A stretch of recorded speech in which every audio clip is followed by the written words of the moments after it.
You may know him as Edge, as the rated R superstar, perhaps even as Sexton Hardcastle.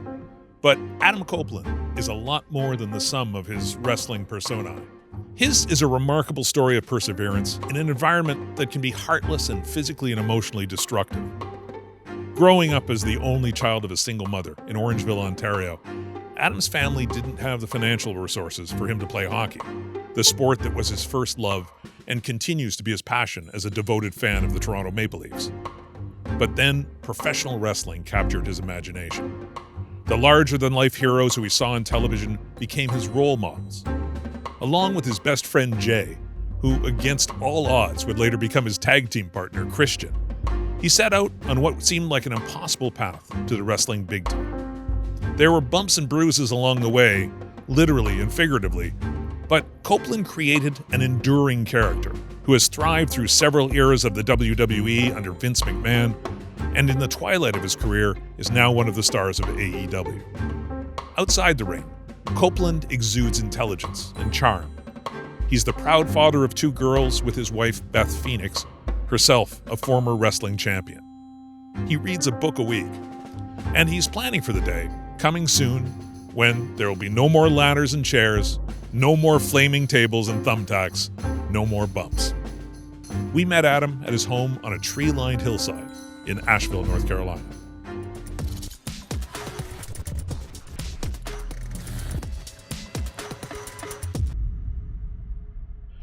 Thanks for doing this, Adam. Man, I'm really, really looking forward to this. Me too. Yeah, me too. So tell me, just to set the scene a little bit, where, for folks listening, tuning into this, where are we right now? We are in my personal gym. Pre-pandemic, I built this. And for me, going to the gym is part of my livelihood. It's, it's a prerequisite for what I do. And gyms are fine, but I was getting to a stage in life where I was getting impatient with the guy who's sitting there on his phone on a machine that I need, and I'm supersetting. So I thought, you know what? I'll just build it in my home and build it to my specifications, work around my injuries, get equipment that fits my needs. And I love it. I come in here barefoot, pair of shorts, no shirt, like Tarzan, and get my training in. Yeah. Now you got a few toys here. I see that you got the bike and you got a few other things in here too. Memorabilia, obviously, right? So. It's the only place within the house that there's any kind of wrestling memorabilia. Otherwise, I don't think you'd really know that's what, Beth and I both did for a living. Now we're in Asheville, North Carolina, which we're here not that long, 6 weeks after the hurricane, right? So beautiful part of the world, though. I've never been here before. My God. No, I've not. Okay. And it's a gorgeous part of the world, obviously still kind of in a recovery phase. How did you, and we're the Great Smoky Mountains, right? Like it's spectacular. And you've got a wonderful spot here. Like how did you wind up here? One of the luxuries of the gig is that you hit every city.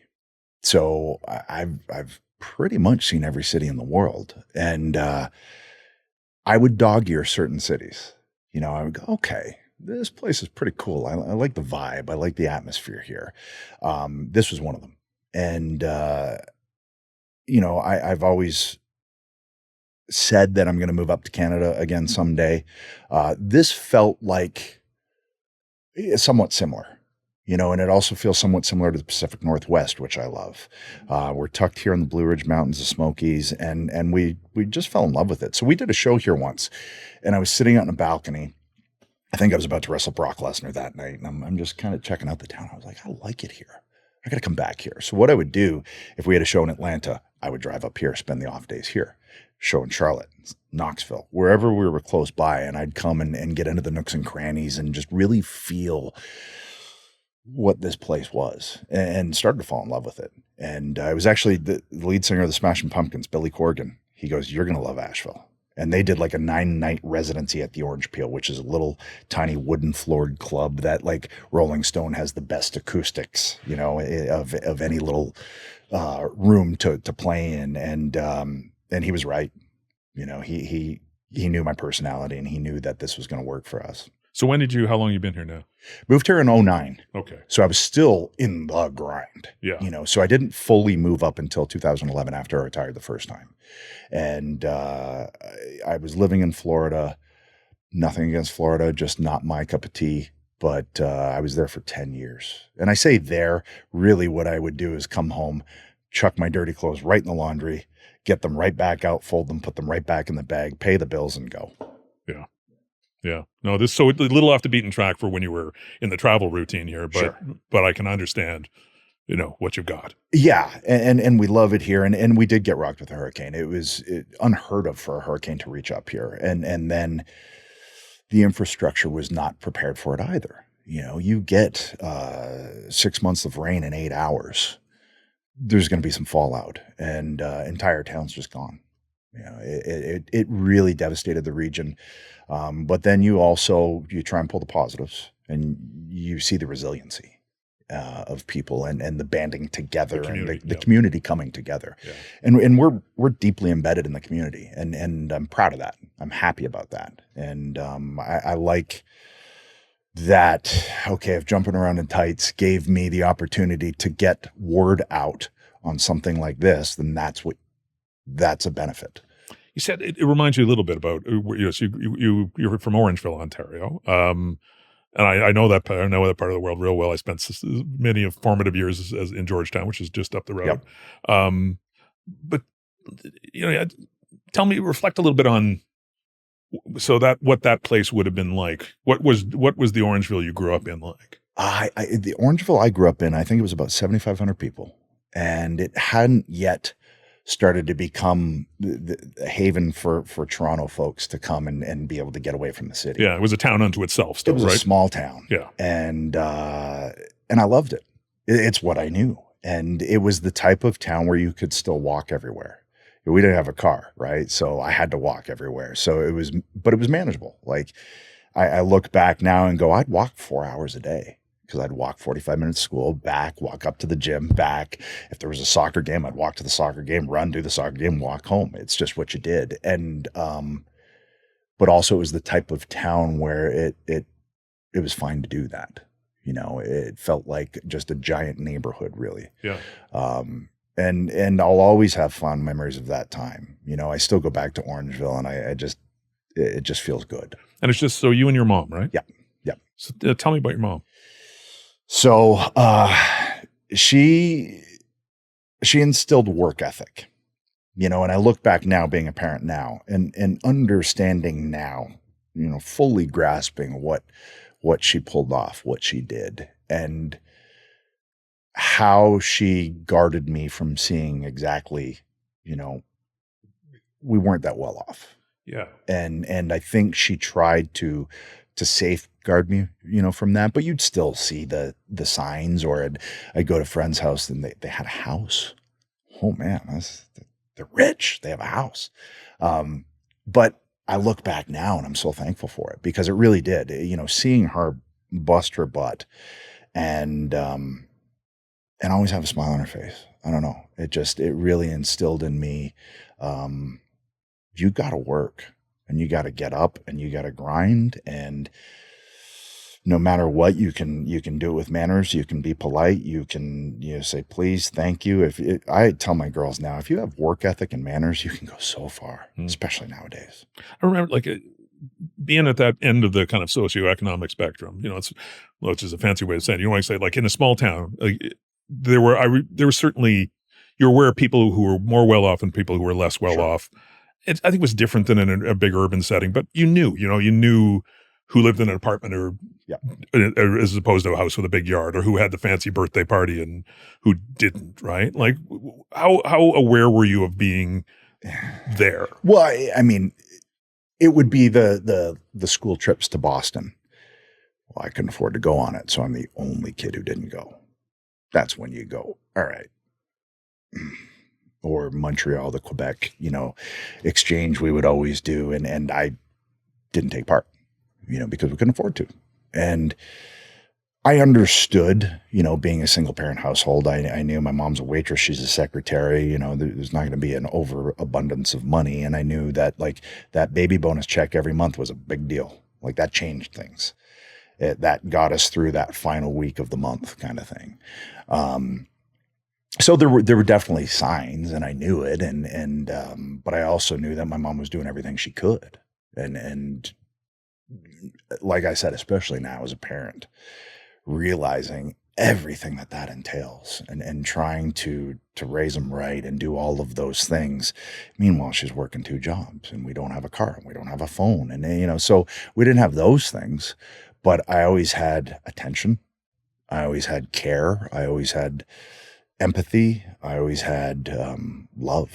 And if nothing else, if you got love and someone that's there for you, and I think that was really the biggest thing, is I always knew my mom had my back, like no matter what, to a fault. Yeah. Like I could have, murdered Goofy or Mickey Mouse, and she'd go, yeah, but they probably had it coming, right? Like, yeah. So it was secure, and I say like not overly financially secure, but you had a secure childhood. It sounds like that. Yeah, right? and all my aunts and uncles were in Orangeville too. So my cousins, so there was family and friends, and I never felt like we were lacking. Like I said, there'd be instances, like I said, with a Boston trip or something, and that or a ski trip or something, yeah, those kind of things, yeah, right? Which yeah. would have been pretty common. Yeah, and right? Like I had to quit hockey, yeah. Couldn't afford it, and couldn't get to the games. So there was those instances, but I also think that's why I fell in love with wrestling too,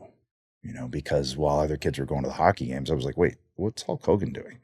This is pretty cool. And there was a lot of things that led to me discovering that, and I think that was one of them. So you had to drop out of sports, other organized sports, right? Like especially hockey, because it was just so expensive. Expensive, and I right? just couldn't do it, So were you gifted athletically though as a kid? I played everything, and I loved playing everything. I felt like it was pretty good, but was there a future in hockey? I mean, I don't know.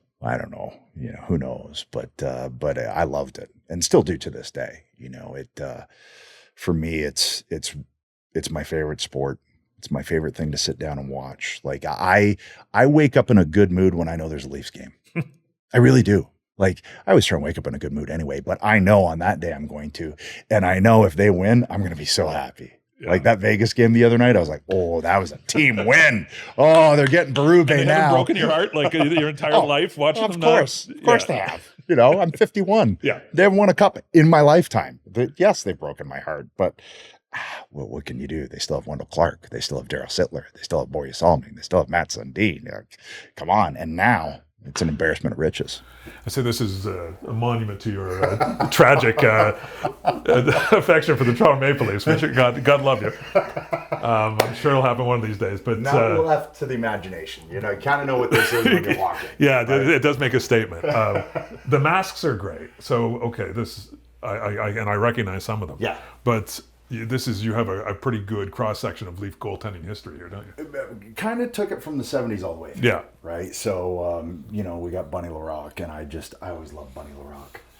I just the fact that he had a nickname, the fact that it was Bunny, the fact that there's a Playboy bunny on his mat. Like, come on, and Paul Matier and Joseph Wall. This one I really like because it's a Maple Leaf Gardens mask. Yeah. And it's signed by 5 different goalies. So that one's really special why it has the center. And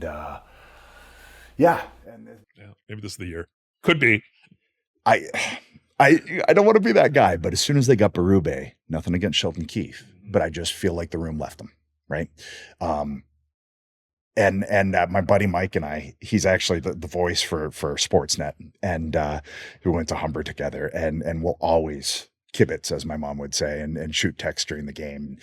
We both were like, Berube's going to change this. I said, it might take till midseason. If they can stay at 500 till midseason, but they seem to have gotten it and realize that system is going to work, especially in the playoffs. So I'm really, man. The beauty of sports is the belief system, right? Like it is. Like no matter what. And I say, thank God for it. I've made a decent living doing it all these years, but thank God people still believe that they don't just quit on the fan side. So yeah, good for you. And it's got to happen one of these days. It has to. I thought that when I was 8 when they won the last time, but I'm sure it's going to happen one of these days.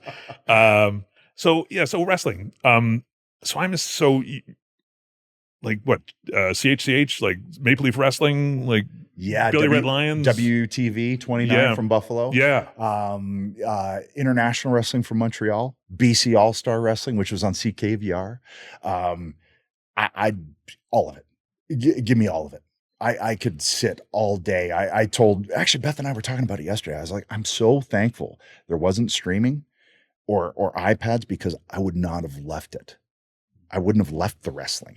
I would have stayed right there. Yeah. The fact that it was only on for that hour and you had to watch it. Okay. And then after that, I'm out and I'm playing street hockey. I'm doing whatever, or throwing suplexes into a snowbank. Now it'd be wrestling all day. So as much as it could be, I watched everything. I just, for whatever reason, my brain was just ripe for that. I loved Kiss. I loved comic books. I loved these larger than life characters. But it wasn't tangible. Like, I can't go hang out with Spider-Man, but I could go down to Maple Leaf Gardens, find out where the wrestlers have to walk across the street to get in, and totally bother them as they're on their way and going, so what about this? What about this? What about this? I was that kid. And luckily I had a best friend who was that same kid. This is Jay. Yeah. Yeah. Christian. Yeah. Yep. Christian Cage, Jay Reso, also, Orangeville boy. The chances of the two of you in that little town. It's funny. I've often, had to tell the story over the years to different people in different industries. And when I explain that to them, they're like, that's a movie. Like, that doesn't happen. Yeah. I'm like, yeah, I guess it really doesn't. But because I've been a part of it, it's normal for us. It's just what it is. But you got a kid who moved from Grand Valley to Orangeville in the 6th grade, didn't want to come in the school, and they sent me out to talk him in. And in that, and he had a ninja star. So that was his big in for everyone in the school. Got a ninja star, I'll sell it to you. Really? So he made friends quick. And then he backed out. But in backing out, then we started talking about wrestling. And that was it. From that day forward, high school, college, we lived together in college. I started training for wrestling, then he started training for wrestling. I got to WWF, said, I got this partner and he's really good. Sure enough, they saw him, they went, yeah, he is really good. And then we're brothers on TV. And fast forward to now, and it's still kind of, when I stop to think about it, which I rarely do, maybe I will when I finally retire and when he finally retires. But even getting our careers back, I was retired for 9 years. He was retired for 7 years, and we both fought our way back to this. Well, and I love the fact that you guys, and again, skipping away, like that you guys, there was a feud, right? Yes. Which was fantastic that became a storyline. Yeah. And it just felt like when we both got to AEW, and we were both starting this new chapter of our careers, and he was there well before me. But he was part of the reason. He said, you got to come here, man. Let's just have fun. I went, yeah, let's do it. Let's do it. And it has been a blast. And we got to create a 6-month storyline together that we always wanted to do. We just weren't ready for it when we had the opportunity with WWF. We were both still new. We were both still, wet behind the ears. We put a lot of pressure on ourselves. We wanted to impress instead of just having fun. And this time we had a blast. I said, hey, we need a Bruins jersey. We need a Leafs jersey. Let's go fight in that penalty box. Come on. I shot him into the net. Like, I've had such a blast. And really that's the only requirement for me now is it just has to be fun. But that does sound like two kids in Orangeville goofing off. Yes. That's what that sounds like. What you saw on that show, or anytime you see us, is just what we did walking down Zina Street in Orangeville during the winter when we could do that stuff to each other and not get hurt, because we do it in the snowbanks. So when you first started watching, and as you said, all the regionals and again, Maple Leaf Wrestling for sure. Who are the guys? Like who? So it morphed over the years, but the very first clip I ever saw of wrestling was Roddy Piper, and it was Pacific Northwest Wrestling out in Portland. And they'd shown a clip of that on BC All-Star Wrestling, and he smashed a beer bottle over his head. So this is early days This Piper, is then, early. right? This is before he got to WWF. Yeah. And I remember he was wearing like these cream and green colored plaid trunks that looked like this weird thick poly. Like I remember that. And I remember the little stubby bottle and smashing it. I went, what? And as he's talking, the blood starts flowing. I was like, it scared me. It hooked me. I didn't know what it was, but I knew I wanted more of it. And then I saw Hulk Hogan. And the minute I saw him, it blew the doors off because he included the audience. He spoke to the audience. He said that audience is his. That felt like, oh, I'm on a team now.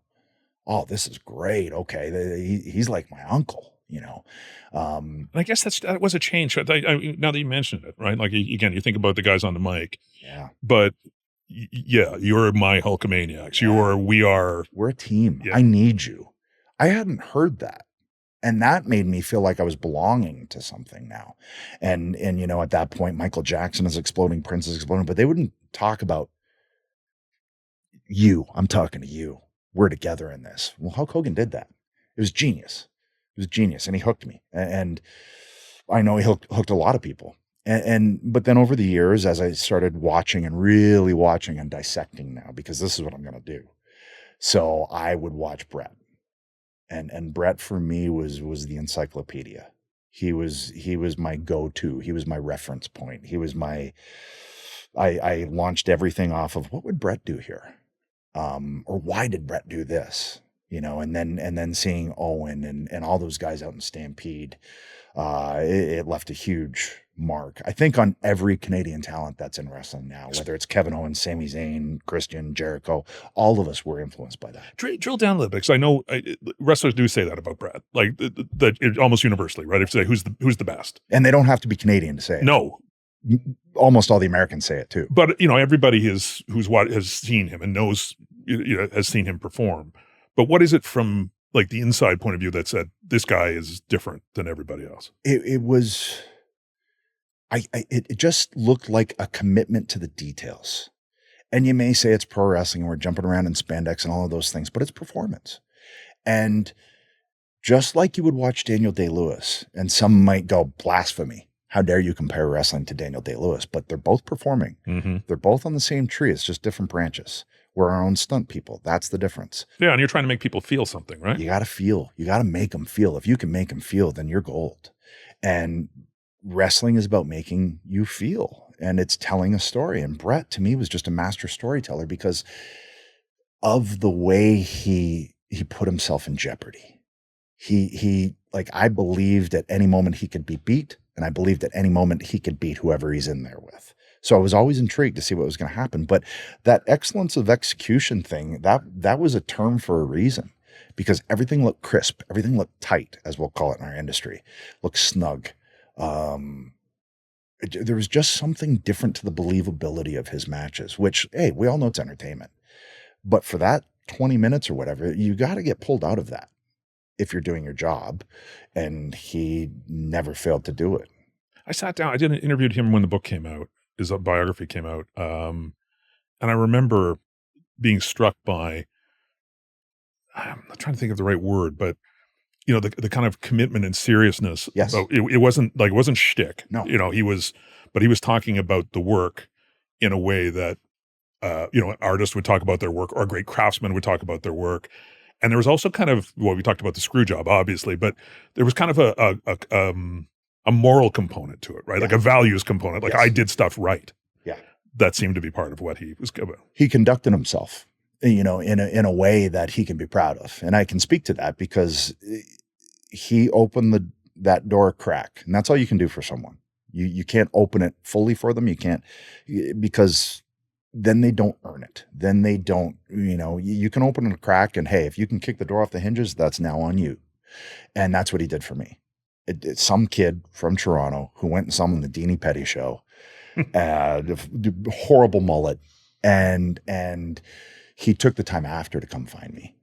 And that to me just spoke to what Bret is as a person. You know, when you hear about giving back to the industry that made you, he truly exemplifies that. more so than anyone I've met, because I'm not the only guy he helped. And he didn't need to. Like, he was WWF champion at this point. We've been on TV around here, but we're just wondering, like, how we should go about it. And we work out at Siki's gym, so if you ever want to stop by, there's a little plug there. You remember the kid from the D&D Petty show, and word started to get around about this kid in Toronto, and I was out touring the Maritimes for Grand Prix Wrestling, and Carl DeMarco called me, who ended up being the Canadian president for a while. He called and said, Bret wants you to go out to his house. Wait, what? Really? Yeah, he's down with a knee injury. He wants to get in and see what you got. And I didn't have the money I made on that tour. That bought my plane ticket. I landed in Calgary. I got no money. I knew two people, Jericho, he was in Mexico, and I knew this other guy, Johnny Smith. So I cold called him. I was like, hey, Johnny, remember Adam? I wrestled the Sexton Hardcastle. We wrestled in that ballroom in Boston, in Revere, where the ring bell was an ashtray with a spoon. Remember that? Yeah, I remember that. I'm in Calgary, and I don't have a place to stay, and I have no money. Came and picked me up, took me in, took me to the gym every day, took me to Brett's every day. I babysat their daughter. That's awesome.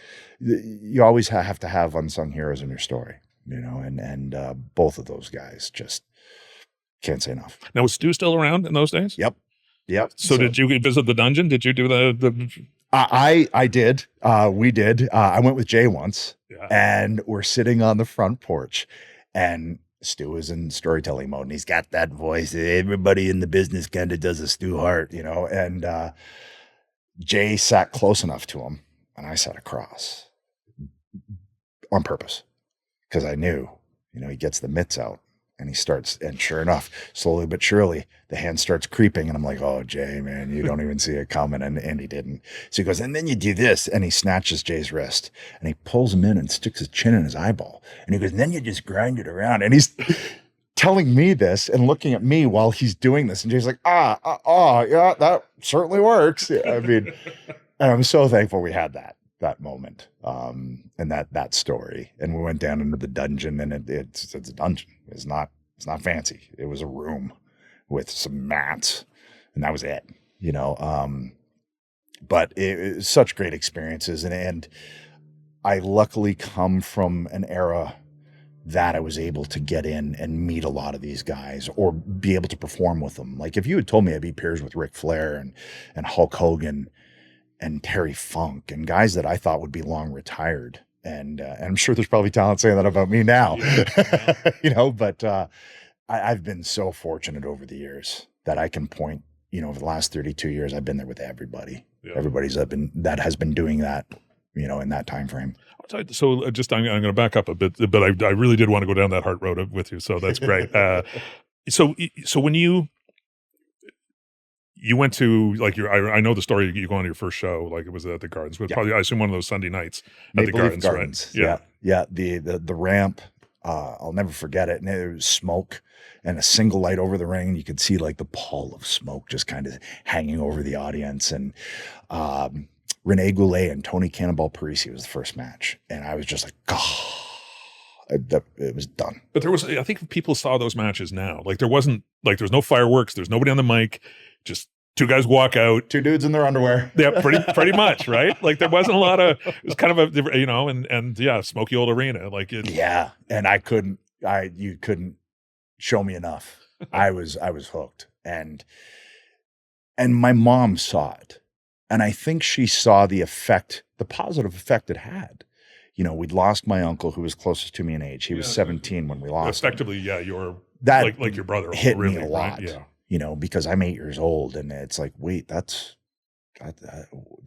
can't happen. That's a weird thing to have to confront at that age, especially someone that young, so that really hit. And I think I was looking for something, and wrestling filled that something. And my mom was able to recognize that and not put the blocks on it. Like, she would watch with me. She'd sit down and watch with me and go, oh, I don't know, Adam. Hogan looks like he's in trouble this time. Or she'd try and talk me down off the ledge when King Kong Buddy attacked him and broke his ribs.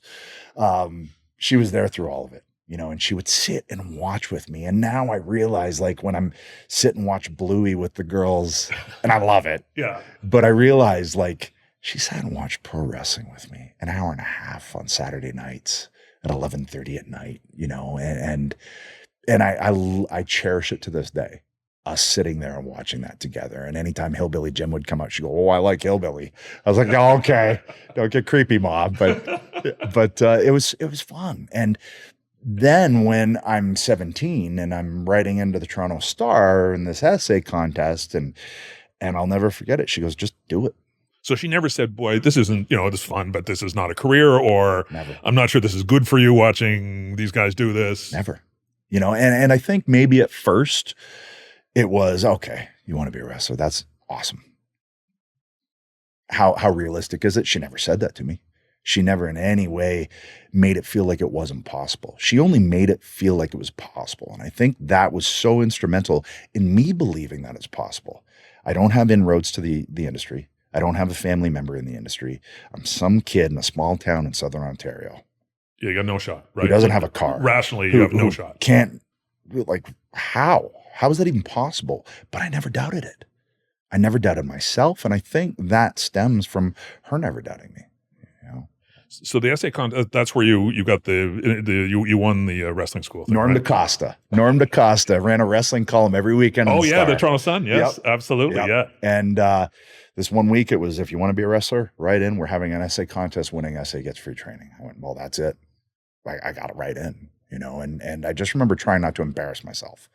And the trainers were Ron Hutchison, Sweet Daddy Siki down in Parkdale, down at Sully's gym. And Ron found the letter. He finally found it, and he let me read it. And I was like, okay, all right. Yeah, that kid wanted it. I get it. And it was really fun to revisit it 30 years after the fact, because I had no recollection of what I wrote. None. Well, I remember I remember stories about the school, about Ron Hutchison starting, because that was the first wrestling school, I think, in Toronto. I think, right? I think so. What was Sweet Daddy Siki like? I certainly saw him perform. Sweet Daddy, he's the best. He's just this calm. His accent, he's got a little bit of that Texan drawl still, and just white pompadour. And music too, right? Music, like the country music singer. There was only Charlie Pride to that point, and here comes Sweet Daddy Siki. And I just remember, he has a purple hearse, and he'd pull up, and it just, come on. If you want characters, wrestling has plenty of them. And Sweet Daddy for me was just so instrumental, so key into giving me the pathway, because I think the training was $3,000, and I'm working at the Orangeville Raceway collecting tickets in the parking, and going to high school. I can't afford $3,000. My mom can't afford $3,000. So it'll happen. I just don't know when. And so that winning that contest allowed me to save for a car now. Now I could buy that 81 Mercury Cougar so I could get down to training. And it was just it is such a blessing what they did for me, and how it kickstarted everything. So is that kind of the fundamentals? Is that what you learned from those guys? Yeah, it's how to do this properly. The fundamentals, the footwork, and it was difficult. They didn't make it easy. They put you through your paces. You weren't allowed entry in the ring until you got your basics down on the floor. And that meant falling on that floor. That meant everything. You did everything on this wooden floor in Sully's gym. When they deemed you ready, you were allowed entry into the ring. So it was a process. And I really appreciate that process now, and what hoops we had to jump through in order to make each step in this evolution, so that by the time I started getting on shows, I felt prepared. I didn't feel like, I'm in over my head here. I was like, no, actually, I think I'm better than everybody on this show. And it's because of that. Yeah. So you started the first shows that I read about was Monarch Park, right? Where the first show, which was an interesting place to start. But I guess there were, because it's funny now, again, there's a lot of this local stuff popping up. Yeah. There are these kind of micro circuits, right? Yeah. Which is cool. But so there were those opportunities, right? There were these places to kind of go and say, okay, I'm gonna try this out. There were, but they're far fewer between. at that stage. Yeah. It really, it's cyclical, right? It goes in cycles. And when it's booming, then that means all the little mom and pops start back up and, hey, we can run a show now and there might be fans. And for me, that was the only way to gain experience. And there was no social media to get a clip on for people to see. Like, I carried around a VHS cassette with a little promo music video showing what I did. And I would hand it to everybody on that show and just hope that they didn't go, okay, well, that's competition. I'm not handing it to the promoter. Screw that. But that was the only way. It was just get tapes out, send tapes. So I would send tapes in the mail to any promotion I'd find the address of. I'd send it to Mexico. I'd send it to ECW. I'd send it out to BC, wherever I could, which is how we ended up getting, Winnipeg dates and how we started touring with Tony Condello and doing the Northern Death tours. And that's where all that came from. And then we got all of that experience from there and wrestling in a 10x10 ring after driving across a lake to get there. And it's minus 72 Celsius outside and you're sleeping on blue, gymnastics mats and eating craft dinner because the only place you have to get food is in the home ec room where you're cooking your own supplies and eating tuna and glamorous life, man. Glamorous life of a superstar. But, would I be able to pull that off now? Hell no. But I look back at it now and it was so formative and it was so instrumental to getting tools in the tool belt to go forward. How do you start to create a character? It might be the most difficult thing within wrestling to do is to create a character and to create a character that hits, that resonates, that finds a place in someone's, whatever it is. That's difficult, but it's also the part I love the most is story and telling stories and crafting. Okay, let's, for instance, when I got to AEW, Tony was like, okay, we got to start with you and Jay. So, fine. So I went back and sat down with Beth and she's good with the tech stuff. So she got a grid ready and I was like, okay, and if we did this here and then we did this here and then we did this here and this, before I know it, we have a 6-month grid. So that's a story line. Is that 6-month story that tells this 40-year friendship and match to match kind of how you're going to tell this. So this is not the match. This is the narrative. Everything's setting up to the match and building that match. And I love that. And I love it in movies and I love it in television series. And I just am fascinated by the craft of storytelling. And when I started to come at wrestling that way, that's when it became easier. So I often have younger talent ask them, so what do you do in terms of like trying to come up with stories? I was like, well, I read professional storytellers. They're professionals for a reason. So I can take cues from this. I can take even just a line and go, how can I make that line my own? And what opponent would that be good for? Oh, that'd be good against Moxley or whatever. I'm constantly doing stuff like that. And I love it. I love it when that inspiration hits and it might hit in the middle of a set here. And I got to grab the phone and get it down, or I might wake up at 4 a.m. and go, whoa, that's good. Oh, that's good. Then I can't fall back asleep because then the mind gets going. That's one of the dangers. You're starting out. You're saying, okay, and you say, okay, what am I going to be? Who is this guy that I'm going to portray? That was a struggle. Yeah. And it took a while. When I was doing the indies and everything, it was just, okay, well, you have a name. So it was like Adam Impact. Yeah. Or Sexton Hardcastle, but then when I got to WWF and it was now the package and it's more of a brand. Okay, well, what is that? I don't know what that is. They didn't know what that is. So when I first got there, I really floundered and just felt like I was water was up to my eyeballs and I was barely keeping afloat. And that was also a murderer's row of a locker room. I came in at a time when there's Stone Cold, The Rock, Undertaker. I mean, just probably the most stacked locker room of all time. Yeah. You kind of sit quietly in the corner and. Yeah. And I just watched and I paid attention. But then I would sit down with the producers or the agents and they would, kind of give some ideas for a match and everything. And I'd always sit down and pick their brains. Why? Probably to the point where they were really annoyed, but I think they also understood, okay, this kid cares. He's not just phoning it in. He's not just showing up. So when they're coming to you with this is what's going to happen, and this is the story. Yeah. So you were kind of trying to dissect it and then go, okay, fine, but how do I incorporate myself into this? Yeah. How do I inject myself into this? Because I'm the one that has to perform it. So how do I make this mine?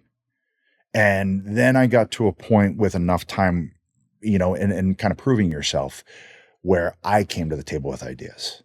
And I started presenting my ideas and going, hey, if we do, oh. And then when it works, well, now you start to get a little more carte blanche. Yeah. But that comes with you understanding the guy, the character, Yes. right? Because at first I had no idea. So like Sexton Hardcastle, was he just a guy named Sexton Hardcastle who wrestled? Yeah, he was a guy and a little attitudey, flirt with the girls in the audience. Yes, so a little, and get the guys angry. Yes. That was the gig. Yeah. And it was fun. Yeah. But okay, how much sustainability is that? There's got to be more to it than that. There has to be more layers to it than that. And again, someone who has no concept of what wrestling is will hear that and go, well, that's ridiculous. But it's a character. I wasn't Edge. I'm Adam playing a guy named Edge. Mm-hmm. I'm Adam playing a guy named Sexton Hardcastle. They're characters. Just like any actor has to find some element that they themselves can relate to. And that's when it's going to work best. If any character I've done in a production, I was like, okay, where's Adam in this? If I'm playing a murderous Viking, okay, why is he a murderous Viking? I got to figure this out. Oh, his family was killed. Yeah, right. I got that. Because if that happened to my family, I'd probably do the same thing as Shettle. So that to me is really important because I feel like an audience can read when you're truly just portraying instead of being a little bit too. The key is once the camera stops rolling or you walk back through the curtain is dropping it there. And that just lives out there. Yeah. Some guys have trouble with that? I think so. Yeah. I think so. Especially young guys. Girls get a lot thrown at them, making a lot of money all of a sudden. You're on the road. People are starting to recognize you. It's heady stuff and it can get you. And I've seen it get people, or change people. And again, I still throw it back to my mom.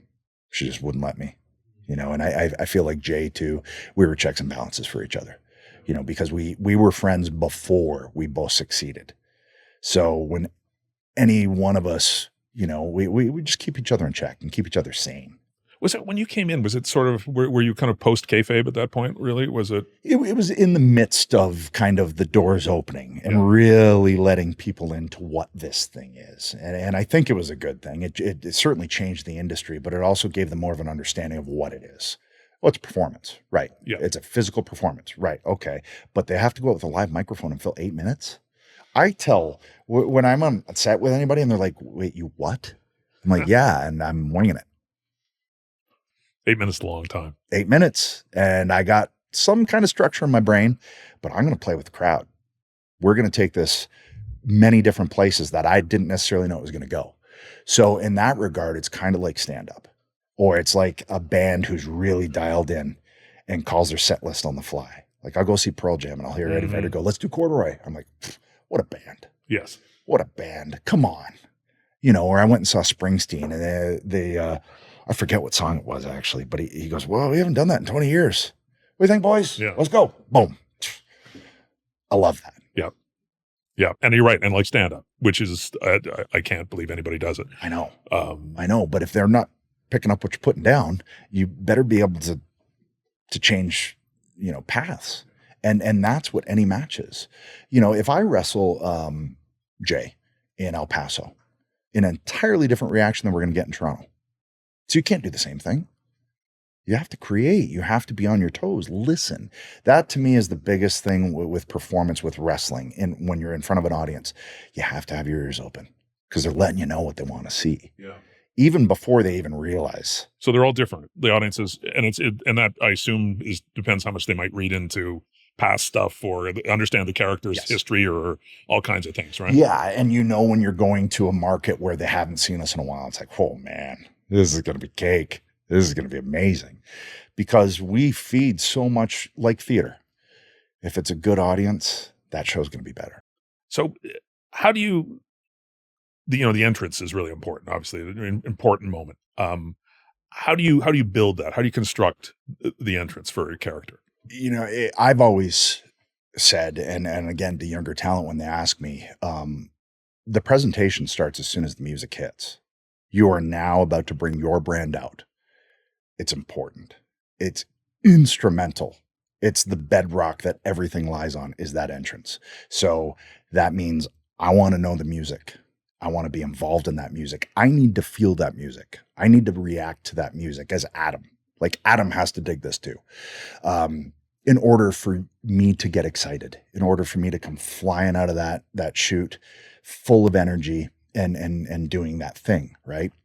So the music, what are you going to do on your entrance? What's going to be your signature thing? What is your ring gear going to look like? What is your entrance gear? All of it. And it goes back to grade 9 art class, Mr. Apter. And I would be drawing my gear while I'm supposed to be paying attention to art theory or whatever. I'm like, no, this is my trench coat. Are you kidding? And I've designed every piece of anything you've seen me in on television. All my trench coats, design them. All of my gear, design it. The music. When I first got to WWE, they had this kind of generic music, and I never really dug it. I didn't connect with it. What I did like was the female opening of it, because I was like, oh, that opens the doorway to a female demographic. Now it's not just all macho, meathead, it's, wait, he has a woman at the beginning of his entrance theme. I always thought that was really, really fascinating. I love that. So that's why I've kept it. With AEW, I just had Beth do it, and now she does the "you think you know him" instead of "you think you know me." It's so important. And to the point where, when I finally ended up with Metalingus from Alter Bridge, it was because I met Mark, who's the guitarist for Alter Bridge, after a Metallica show in Orlando.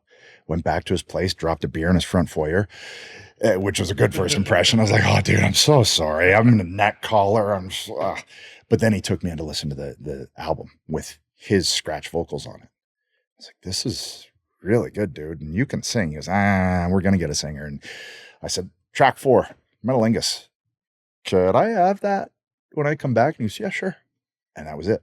And now you see lists of the best theme music in wrestling, and it's always number 1. And I'm biased, but I think it is.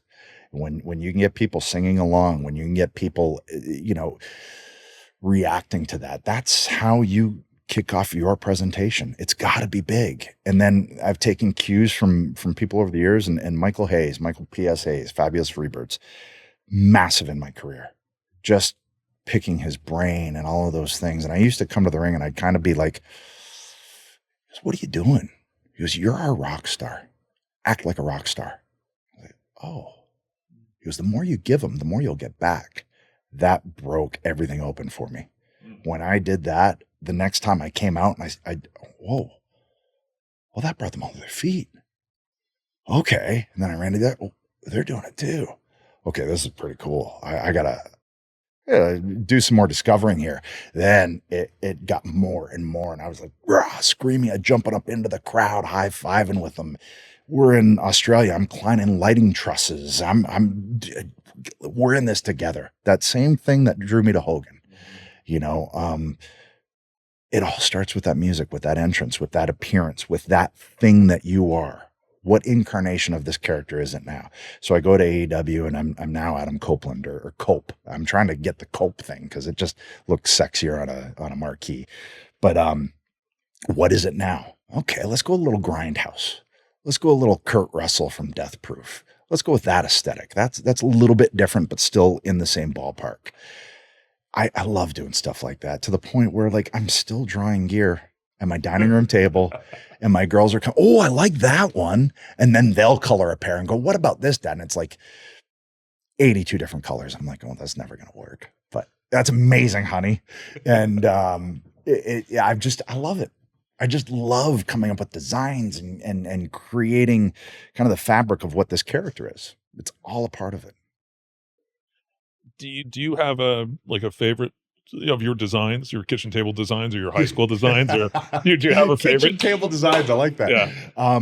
Yeah, I mean, I love all of them, honestly. But there's certain ones I'm like, oh, this is going to look sharp.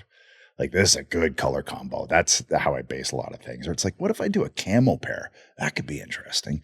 So when I think back to like WrestleMania 24 and I'm wrestling The Undertaker and I'm in a WrestleMania main event for the first time and I wore my camo gear and I still have fans come up to me and go, that gear. And I'm like, oh, it matters to other people too. It really does. And I've had talent come up to me. Like, we got this guy Swerve Strickland and he's awesome. He's a star. He's, he goes, the way I do my gear is based off of how you did yours. I'm like, okay, there's others and they will come. And I've just always been fascinated. And then you see it in action figures or you see it in a video game and you go, whoa, man, like this thing that I came up with in my head is now in a video game. There's certain things that have happened over the years that you never expect. You can never guess that's going to happen. I didn't know there'd be an action figure. I didn't know there'd be video games and I'd be in every video game for the next 20 years. I didn't know there was going to be trash cans or bed sheets or like, I didn't know I'd have a New York Times best-selling book. Like, no, that doesn't work that way. I didn't know that I'd be at the NHL All-Star game and meeting my two favorite players back to back. I go from meeting Gretzky, I turn around, bump into Wendell Clark. Hello. Like, there's so many things like that over the years that have happened that I just go, man, wow, what a great life. How do you communicate? So if you're working with Jay, for instance, who you've known literally almost your entire life, how do you guys in mid-match when you're trying to pick up on that? How do you communicate? Mid-match, we'll be busting each other's chops. Like, I slapped him once, and beforehand, this was in Montreal. We had a match in Montreal. This is last December, I think it was. And he was like, when you slap me, just take it easy, okay? I was like, right. Well, that's just an open invite to bring it. And it's your best friend. You got to, right? So sure enough, I'm winding up, and I saw him go, and whap. And he went, you're trying to put me down as he's going down. And I'm staring at him going, as I'm picking you up, like trying not to break. But our relationship is such that like he can say one word and I'll crack up for 20 minutes. So you have that rapport in there and it becomes fun.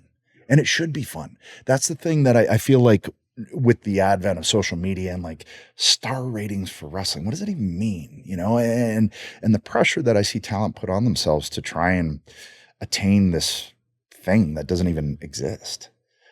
Just go out and have fun. That's what it's supposed to be. That's why you got into wrestling, is to have fun. There's no other reason to do it. It's not normal to land on your back for a living. It's not. There's nothing normal about it. You either say we have a chip missing or we have an extra chip, but it's really, really fun. If you're wired that way, it is just such bliss in there for me. And it's the same for him. What was it like? So when you first WWF, now WWE, obviously, but you signed on with them. Carl DeMarco, you mentioned, who I knew from back in the day.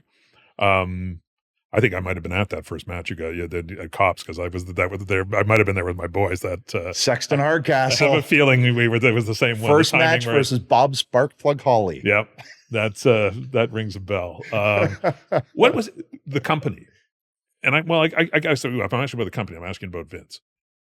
Who's much in the news these days. But what that was a world unto itself. Would you describe it? It was fascinating to eventually sit down with him and ask him the reasoning for certain things on the show. Like, why are we doing this? Why are we doing this? Why are we doing this? Why? And I liken it to like being able to sit down with Barnum and go, okay, how, why, what, how was all of this created? Why did you do it this way? Why did you, I just thought I have this opportunity to sit down with this really, really interesting man and try and understand how he got where he got to, the choices he made to get to where he got to, the chances he took, the risks he took, because there's a lot of them. And then just having chats with him about like how the mob would, just a lot of really, really crazy stuff. That to me was always fascinating, to try and peek into what a billionaire's brain looks like. But I also realized that I think I'm good not being a billionaire. Yeah. Because you see how much comes with that, fascinating man, Yeah. fascinating man, intelligent man. Yeah. But some dark stuff there though. oh, absolutely. And after the fact, you'll learn some of that stuff. And it's like, wait, what? I was never close enough to know that, it was still business. And I love talking business with him. Like I said, it was fascinating. Barnum's the right comparison, though. P.T. Yeah. Barnum. That's exactly the right comparison. Yeah, and I feel like so many, the Dana Whites of the world and they've taken their cues from Vince and what he was able to create. Because if you think about what he created and turned it into, he created an industry. I mean, wrestling was there, but it was regional. It was pockets, and it was these tiny things, and there was a code, and you didn't break that code. Well, Vince went, now I'm taking over. Yeah. I'm going to make this worldwide. And even to the extent of not calling, wrestlers anymore and trying to think, oh no, they're superstars. That's bigger than wrestling. I get a lot of what he was trying to accomplish. I didn't always agree with it at the time. I'd sometimes fight it kicking and screaming. And then sometimes I'd be like, but he was right. Huh. Interesting. Didn't see that coming. So just fascinating to just from the wrestling perspective and the business perspective, to dive into how and why he made the decisions he made, I always found really, really fascinating. Did they ever take the character places you wish you hadn't gone? For sure. Yeah. I think about like the night after I won the title for the first time, they said, you're going to have a live sex celebration. I was like, that is the one that comes to mind. Really? Like, what does that mean? Yeah. What is that? What are you talking about? Well, and to be fair, it wasn't him that presented the idea to me. And I don't think it was his idea, but he's the boss and he signed off. And now I'm going, okay, I've just won the world title. This is really what I wanted to accomplish within the industry. Because that's when you feel like, I did it, man. I got that Oscar, or whatever analogy you want to, draw from. But I'm okay. They've gone this far with me now. Made this bed. I gotta lie in it and make it work. Quite literally. Yeah. On live television. There is a bed. Yeah. And try and make it work. And now that I have 2 kids, I'm like just dreading the day that pops up, but at the same time, what I try to do is go, okay, it's a character.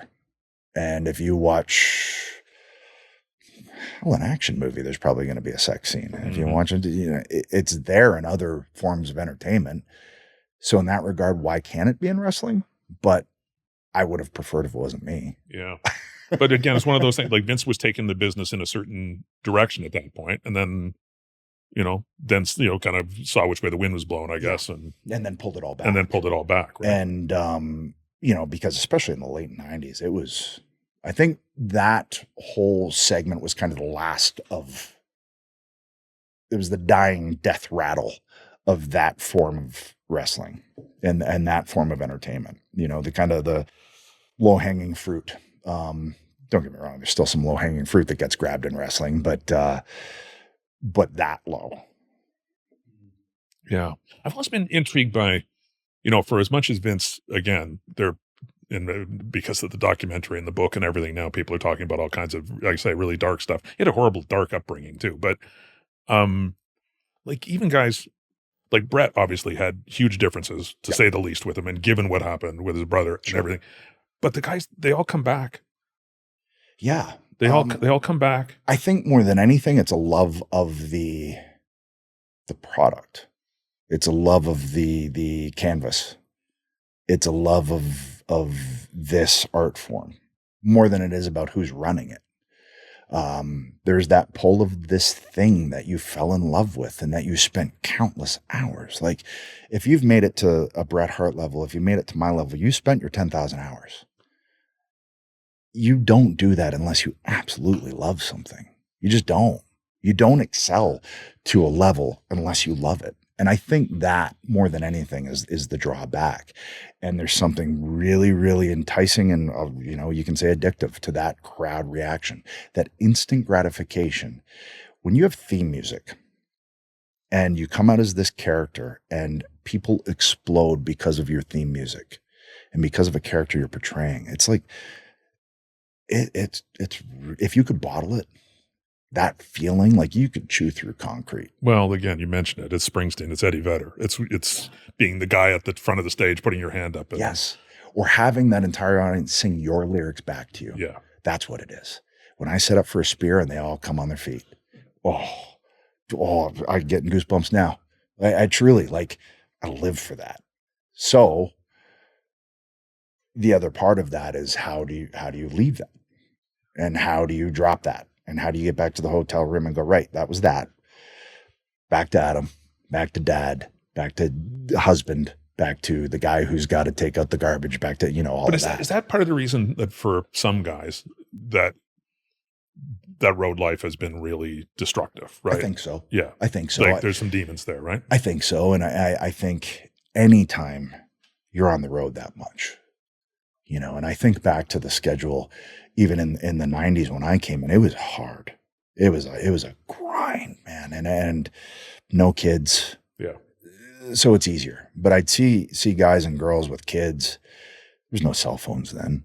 So you look back at the dudes in the 80s, and I remember talking to Hogan once, and he goes, yeah, I think my longest time on the road was 69 days straight. There's no tour bus. There's no, team plane. You're an independent contractor. You get a rental car, you hop in it, and you get yourself to the next town. You get your meals. You find your gym. You do all of those things. So you're your own manager, your own agent probably. You're all of these things. Now you're on the road 69 days in a row. You got a family at home. There's no cell phone, so you got to wait till you get to the hotel, probably at $5 a minute at that point, calling home.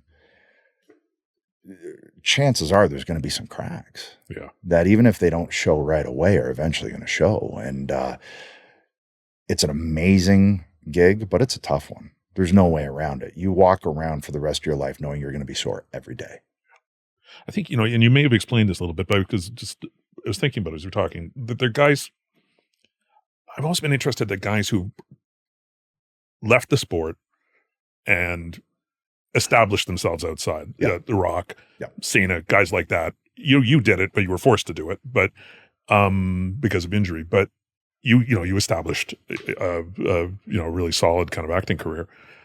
But those guys, they still come back, right? Like they still come back for their and you kind of go, well, this is you're in your post wrestling life already. And yet they still come back. Well, and people say, well, it's for the money or whatever, but this can't be just that. Not for the money. You're telling me Rock needs the money from wrestling? Okay, right? I think he'll be okay without his wrestling money. I think Cena's going to be okay. Batista's going to be okay. It's not that. It's that instant gratification.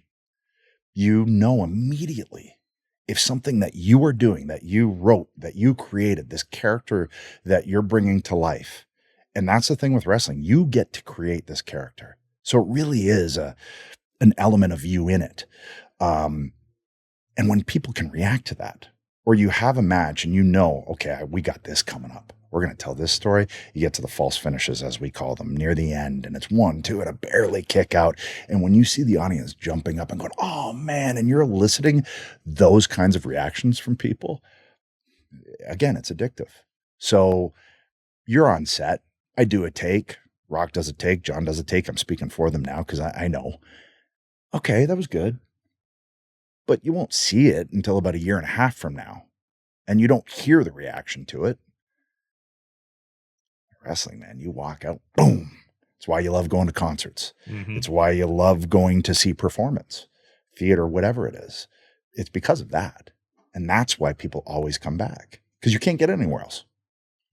You just can't. So what was it like when you had the rug pulled out from you with the injury and being told like you were wrestling through stuff, but finally somebody's looking at an x-ray of your neck and saying, look, you're not doing this anymore. You're going to, the consequences are going to be grave here. Yeah, it was, the rug being pulled out was pretty apropos way to put it. I was sitting on my deck here and Vince called, which is okay. And we've talked on the phone, sure. And then he told me, he goes, yeah, I had to be the one to make this call, but we gotta pull you out. It's like, well, okay, what do you mean? What are we talking about here? I was world champion. Like when I'm getting this phone call, we'd just done WrestleMania in Atlanta, the Georgia Dome. And after that, they were obviously much more concerned with my symptoms than I was. And I was just working through them. But I'd lose my arms here and there. And I think what really opened the eyes of everyone was we're on live television. And I got hit in the back with a chair. And I just went kind of limp. And I couldn't move anything. It was just all kind of gone. And the guy was throwing me around. And I was like, whoa, man, this is... So they were all watching in the back. So we go off the air and the trainers come out and go, what's going on? And I was like, just a little stinger, you know? So they said, okay, well, Mania's in 2 weeks. We'll get through that. Get MRIs the next day. Got the MRIs the next day. I drove up to Charlotte, did the show in Charlotte, got here, and then got the call 2 days later. And then the next Monday, I was retiring on TV. And it was, I knew I was closer to retirement than I was at the beginning of my career, because at that point I was 37. Sure. But I always thought I'd get to 40. Get to 40 and then hang them up. Yeah. You know, because at 40, that feels like that's a good long career. Hopefully ended on my terms, all of those things. And now that was all gone. So I was like, all right, I need to adapt to this quickly. I need to wrap my mind around this and wrap my emotions around this, wrap my soul around this, because this is going to be hard. And I can make it much more difficult for myself and just pine for this thing that I can't do anymore, or pivot and move on. Yeah. So I stopped watching. I stopped caring. So cold turkey. Cold turkey. Had to. It was the only way that I was going to wrap my mind around it. And luckily, executive producers for a show called Haven watched my retirement speech, because they wanted a tie-in from SmackDown into their show, which was on the Sci-Fi Network right after SmackDown. They saw me retire. My buddy Pillar, he's one of the executive producers. Now I know, he goes, yeah, you had us all welling up. So we're like, can we get that guy? Because he just made us cry. And that guy was Adam Copeland, right? That guy was Adam Copeland, because I was not a character. I was literally ending the only thing I ever wanted to do, the only thing I ever did for my entire adult life. I'm ending it live. That was a tough one. That was a tough one. Because, you know, if you're watching, you know, part of you assumes everything. Waiting for the music to hit. It's a work, right? Who's coming? Yeah. And it was not that. It was real. Yeah. It was 100% real. And there's more instances of that now with wrestling, but that was pure truth. There was no character. That was Adam out there talking, you know, and ending the only thing he ever wanted to do. And all the while trying to figure out what was next. You know, is it something within the industry? No, I can't be that close to it and not do it at this age. You know, maybe when I'm 50, and now I sit here at 51, unretired. But you didn't want to slide into a Triple H kind of role, No, I didn't. Yeah, because I couldn't do that. If I could still do that occasionally, then sure. Mm-hmm. But that being off the table meant, I don't know. For me, that was just the way it worked, and I couldn't be around it. And luckily, because, you know, Sean Pillar and the Haven folks were watching, within a week I was up in I was up in Chester, Nova Scotia, filming my first episode of this Stephen King show. And, you know, and I'm halfway through my second scene, and they went, can you come back for more? I'm retired. Sure. And then 4 episodes turned into 41, and then Vikings, and then Percy Jackson. And it started to get a little traction. Yeah. And it was never my goal to be an actor, though. But I realized in not having creativity or storytelling in my life was going to be difficult. And by having that still, I realized, oh, okay, this is essentially the same thing. There's just not that instant thing. Yeah, but you know, you must have, when did you kind of figure out and again, obviously you have an aptitude for performance, but you know, the work you ended up doing, you know, it's not the wrestler cameo in sure. An action film or something, right? Like you've got good, steady work. It was, I mean, the great thing about wrestling all those years is it put me in a position where I don't have to do anything. And that to me was pretty pivotal. If I take an acting gig, it's because I think it would be fun. Or I think there's layers to dive into here. Or, with Vikings, it's a period piece. It's a drama. It's accents. It's I'm now taking on a character who actually existed. Mm-hmm. Interesting. Okay. That's super fun to me. And those are where I found the challenges outside of the physical challenges that wrestling brought, or that challenge of trying to get an audience to bite into what you're putting out there for them. So I became fascinated with the process. Then I started watching movies just like I used to watch wrestling matches and pulling them apart and dissecting them and go, okay, why did Tom Hardy make this choice? Or what animal did they study for this? Or, oh, De Niro studied cobras for Cape Fear. Like just diving into that and trying to pull apart why choices were made and how things are put together and stories and characters. I became almost as fascinated with that as I did with why this match was that way. Yeah. And I always say the analogies are there, like Bret Hart, Daniel Day-Lewis. It just, I think that way.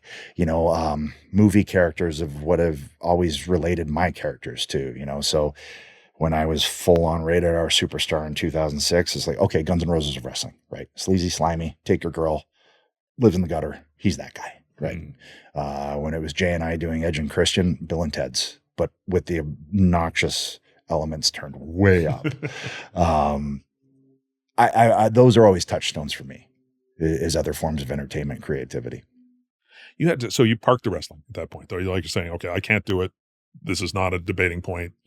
And it's got to be a little bit of fear. Like, sure. Like that's, that stuff we're talking about is being paralyzed, being dead, right? And that's what I was told. You have spinal stenosis and you have pressure on the cord and it's being pinched like a straw.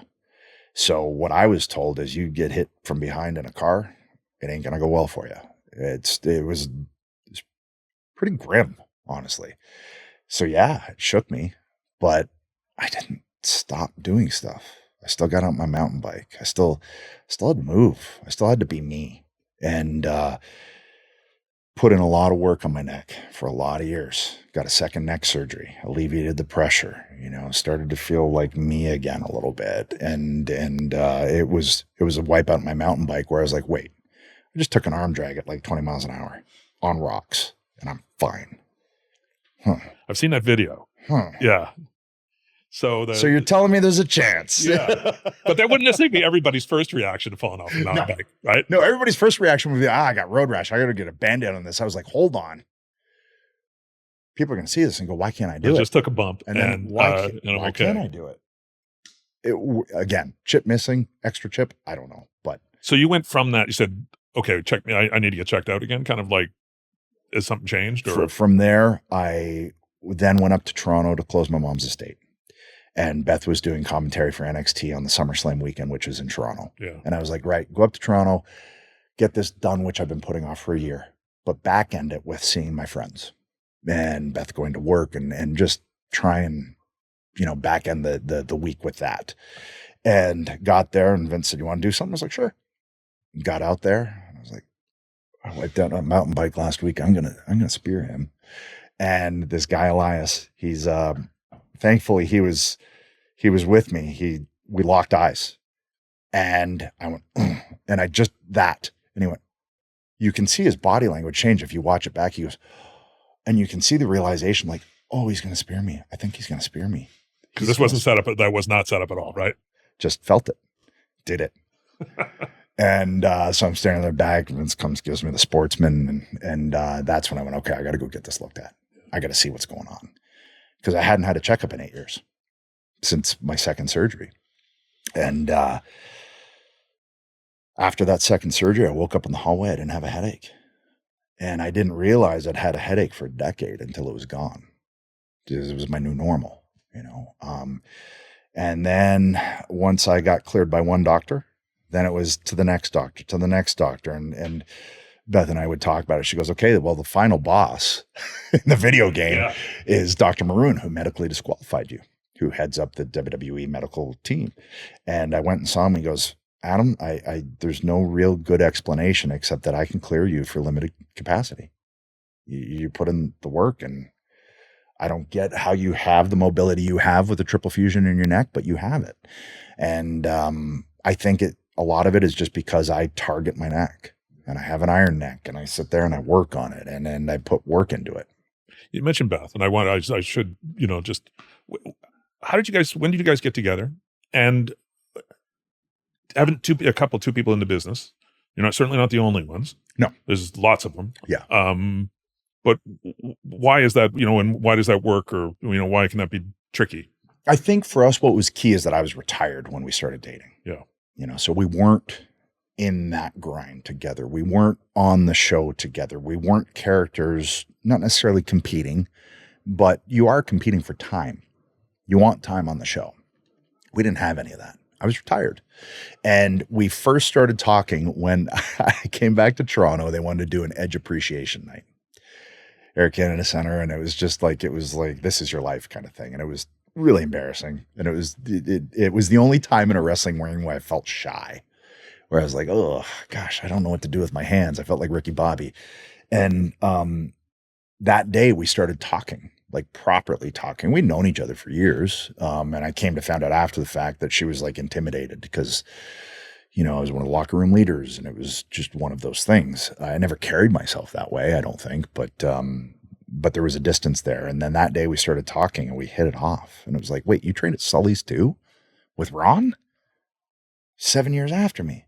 You wrestled in downtown Parkdale too, in that dive bar, Oh, my hair's probably still in the fire sprinkler there, because I do. I remember getting shot into the corner. I went, oh, what was that?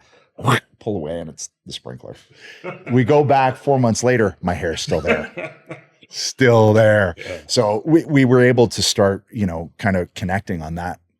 And both Northerners, both similar sensibilities, both a love for this thing with no inroads to it whatsoever. Our story is pretty much identical. She's from upstate New York. Upstate New York, yeah. From Elmira, New York, and went to school in Buffalo. And we connected on a level that I just didn't know was there, because, I tried that in industry relationship, and it just didn't work, and, but me being removed from it is what made it work. Then as the years pass and, start to get it back, and now we had an opportunity to team and all of those things, I realized it can work in a limited capacity, I think. And it can work really well for outside of it.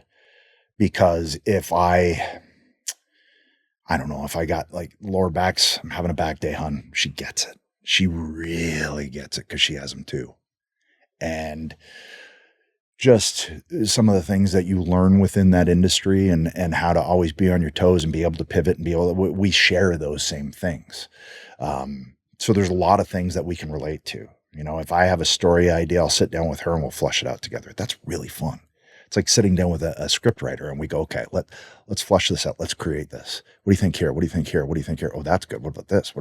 That's so much fun to be able to do with your wife. Super cool. And she was, in terms of you coming back after the injury, like you, and again, she knows the business too. Yeah. So she was cool with it at that point. She wasn't cool at first. Okay. She had to get the assurances of all of these doctors. And if any one of them said, no, that was it. And for me too, the minute I hear that "nah" coming out of a doctor's mouth, okay, that was it. It was a good shot. Just keep acting, So when Maroon signed off, she went, oh, wow. I didn't fully expect that. So when she sat and talked down to Joe, sat down and just really got into it with him and understood, then she was like, okay, all right, well, now I'm here for you. So let's go. And then here we are. Now, mind you, when I broke my leg, she was not pleased with me and some of my choices. And that's where we had the discussion. I was like, honey, I know you weren't with me when I wrestled before, but this isn't new for me. I always make dumb decisions when it comes to my own body. There's a flaming table that some people remember, I believe. Yeah. There's been a lot of stuff over the years. Some ladders and thumbtacks. And so it's not new. It just happens to be I'm 51 and my brain hasn't caught up with the fact that my body's not 29 anymore. The comeback night, like we're talking about kind of the rock star moment. Yeah. Like that the kind of king of the world moments. Like that must have been the topper for you, right? It was everything coming at me at the same time. If that your life flashes before your eyes, that all of that having to retire and everything since just all flashed while I'm coming through smoke. And then now you have 45,000 people throwing their energy at you and trying to process that. And then the aspect of, I have fear this time. I never had that before. I've never been nervous doing this. This is what I do. I was nervous and I had to get used to that. And then I started to realize, I'm nervous because I have kids now. I didn't have kids when I wrestled before. There was nothing to answer to. It was all me, and it was all, you go after your dream, get your yayas out and all of those things, right? But I didn't get them fully out because I never got to retire on my terms. And I know not everybody gets to, but we're also in an industry where we can write that if it fits, if it's good, if it's all of those things. So in getting the opportunity to go, right, I could come back for 3 or 4 years, have some fun, get in with a whole new era of talent that I never thought I'd get the opportunity to. Okay. And again, it's challenges, fun challenges. If it's a challenge, I'm in. What's it been like as your kids are, your kids are young still, but as they kind of become aware of the world you're in and the world Beth was in too? What's it like being in, kids in a wrestling family? I've been intrigued by that. Yeah. They're kind of just, whatever. It's their normal, obviously. It's the normal. Yeah. There's action figures, mom and dad. Sure. It's just, but they've come to understand, I think when people would come up at first, it kind of weirded them out. Why is this person telling me that you're awesome? Like, cause you'd have people say, do you know how awesome your dad is? Do you know how awesome your mom is? Well, you tell a 7-year-old that, they're like, oh yeah. Cause they're my dad. They're my mom. So there was some of that initially, but they've just taken it all in and just rolled with it. Yeah. More than anything now is the playing Aries has greatly hit them, because now it's like all their friends watch Disney. Yeah. All their friends are like, Aries, he's so mean. And so I think that one, honestly. Yeah. More than you coming off a ladder or something, right? Yeah. They don't care about that. They care if I get hurt. Yeah. That's what they care about, and they understand that we both love it. And I think they understand why we do, because they've been live and they've felt that crowd, and they have had fun and understand that it is a really fun thing. But they also see me get up in the morning, and some mornings it's a struggle. Mm-hmm. And there's a little bit of like that evolution of man. By the 10th step, I feel somewhat normal, so they see there's a fallout. And I think for them, I truly think they'll be happy when I'm done. I really do. Yeah. But I also think, and we've had these discussions, I was like, part of your dad needs to be able to create still to be a better dad, because I still maintain some Adam. I'm not just Lyric's dad, Ruby's dad. And that's the best gig in the world. Don't get me wrong. Mm-hmm. But I still need to be able to do some things that I love separate from this. And I think I'll be a much more present dad, a much more patient dad, a much more caring, like all of those things. Because that's not your only identity. And one way or the other, my only identity isn't, Cope or Edge. It isn't Aries. It isn't, it's Adam, and Adam is a dad and that. Mm-hmm. And I found that, I don't know, it just keeps me more balanced, but I also know there's a day coming when I'm just going to be like, right, it's done.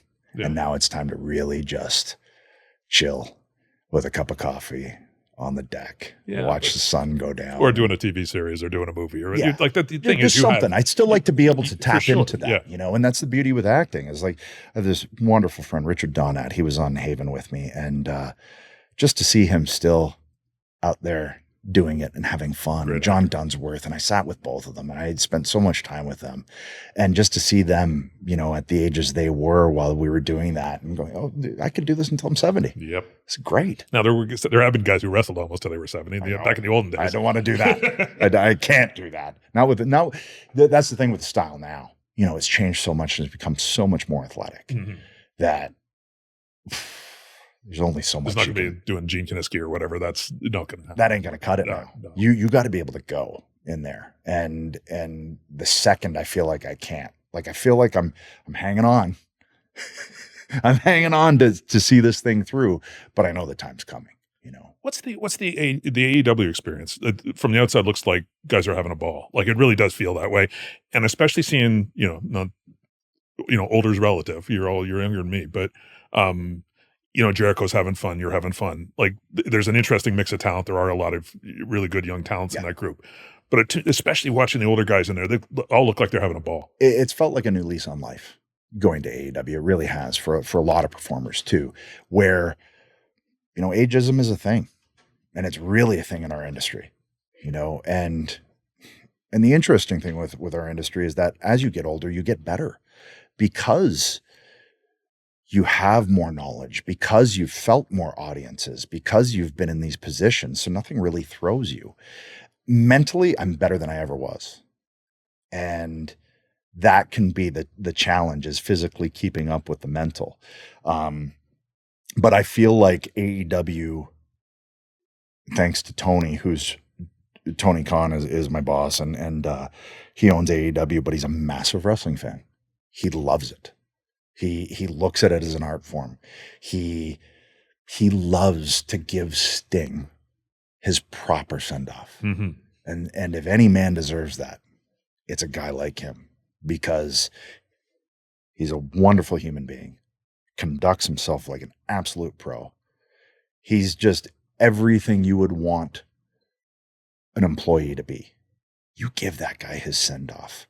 You don't shame him for being older. You let him ride off into the sunset. He deserves that. That's what I love about AEW. Then you turn the corner and there's Will Ospreay, who can do things that I can't even fathom. Like, how did you just twist and flip and somehow land that thing and not crush the person you're wrestling? It's a really, really fun place. Like, I have had such a blast.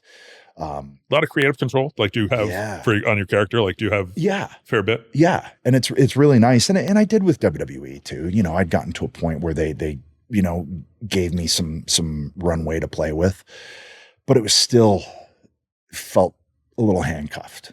And I realized, ooh, okay, I don't know how this is going to end here. And it isn't always that,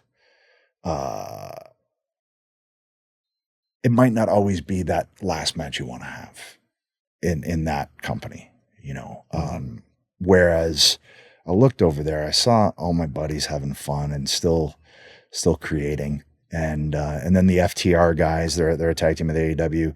Them and Jay are my closest friends in the industry. They all work together in AEW. It kind of became a no-brainer for me to go there and to try something different, and I also, in this last, with this last window, it's closing, I wanted to get in as many matches as I could. I really wanted to like, let's get as much juice out of this as we can. And with WWE, it wasn't going to be that. It was going to be every 3 months. Ooh, need somebody. Let's get a name in. And that's not a bad place to navigate from. Don't get me wrong, but I can only do this for so long. So I wanted to do it more while I could. So what's in your head then? What is the last match? That's going to be the big decision for me, I think, is like, who do I get in there with last? I'd love to get in with a young person and just try and strap a rocket to him and go, okay, put him over, in my last match, what can I do to try and get someone set up, or at least another block in the foundation to set them up to be able to take it further and further and further. And I think to Bret, and I take his example, and I looked at what he did for me, and he didn't need to do that. He didn't need to put that time in. He didn't need to care, but he did.